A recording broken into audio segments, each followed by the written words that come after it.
Students, I wanted to talk about how to structure your research paper and how to go about drafting it. So there is this handout under week 12 for next week that you can look at that gives some tips on how to do this. During class next week, before we workshop what you bring in, we're going to look at a sample paper, talk about how it uses MLA style. Does it have the required number of sources and types of sources for what's required on the assignment? And we'll look at whether the works cited page is correctly formatted. And we'll start to read through to make sure it's on topic and is dealing with the task at hand. So some things you can do to consider how you're going to format your particular paper with the samples, and both of the samples are out on Canvas under week 12. One of the samples tackles The Primary Source, The Bluest Eye by Toni Morrison. Our primary source, of course, is going to be God Help the Child. And one of the other samples, their primary source was a fake news story that they then used outside sources to validate or expose the fake story. So in our case, our primary source is God Help the Child. Our secondary sources are the outside research that you collected. This past week, we did what I called synthesis paragraphs. This is also in many ways a literature review. So the literature review is all about your secondary sources that you've collected. So that's why we just wrote about the secondary sources. We left out our primary source for now so that we could make sense of what our secondary sources have to say about our topic.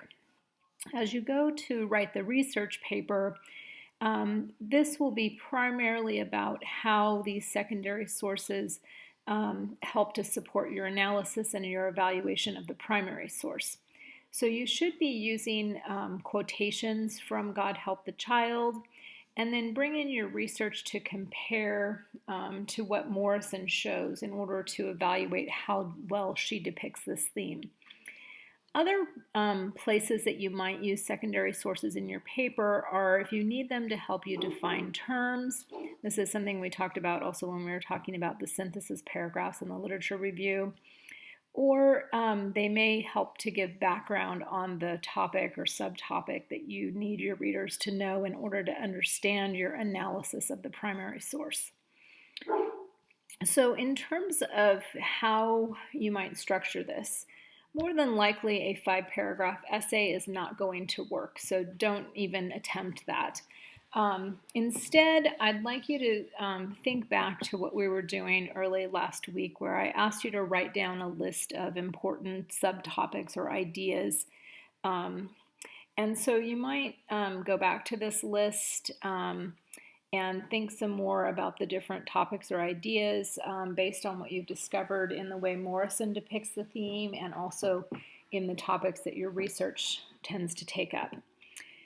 Once you have a good list of subtopics, you need to decide which of these that you are going to cover in your paper. So you might think about, which of these do I have scenes connected to the novel that I want to talk about?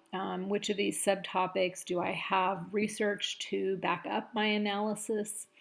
And make a list of the ones that you think are suitable for using in the paper.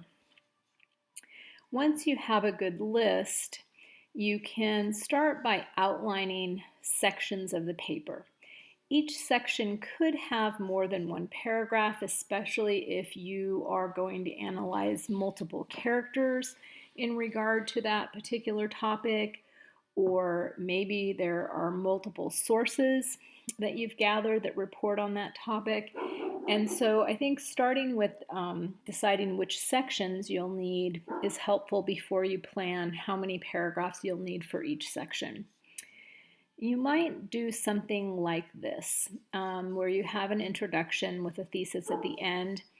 As we talked about a little bit last week, If you go back to your research proposal, that has a lot of introductory material that you might be able to use to form an introduction.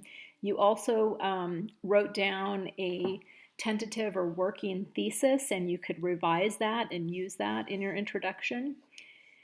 In terms of the body, I think here make a list of the major topics that you'll be covering.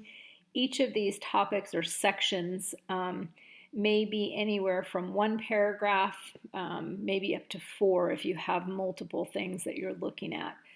Maybe you decide on effects of childhood trauma. You're going to talk about the effects for Bride, Booker, Brooklyn, and Rain. That might lead you to 4 different paragraphs, 1 for each character. So think about the material that you have, which characters you're going to look at, and use this to help you structure the body of the essay. And then your conclusion section may be 1 paragraph, but it could be more than 1 depending on the amount of material that you have. As you approach the sections of the body, I think there are a lot of different possibilities for how to do this. One way might be to take the subtopic, and I'm going to use an example, mental health effects of childhood trauma. And maybe in this section you do 1 paragraph that explains what Morrison shows in her novel about the mental effects on a particular character. Then you have a 2nd paragraph that compares or contrasts what your research shows about mental health effects of trauma during childhood. Another way might be to put all of that into 1 paragraph, so deal with mental health effects of childhood trauma and have 1 paragraph that talks about what Morrison shows and compares and contrasts what the research shows. And then maybe you move on and deal with another character in the next paragraph, or maybe you move on to a different section. One other way might be to maybe look at it more broadly and say your section's going to be about effects of childhood trauma, and maybe you'll have a paragraph on mental health effects, then a paragraph on physical health effects, and so forth, where you present your research and Morrison.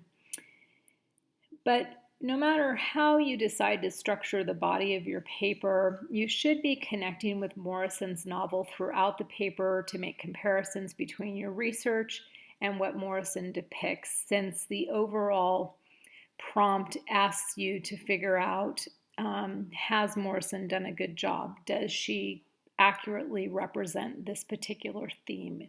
How does it compare to what the real world, what is happening in the real world? So I wanted to have you guys think about this in terms of structuring the paper. Remember, next week when we come in, I'm going to ask you to bring in some sort of a draft.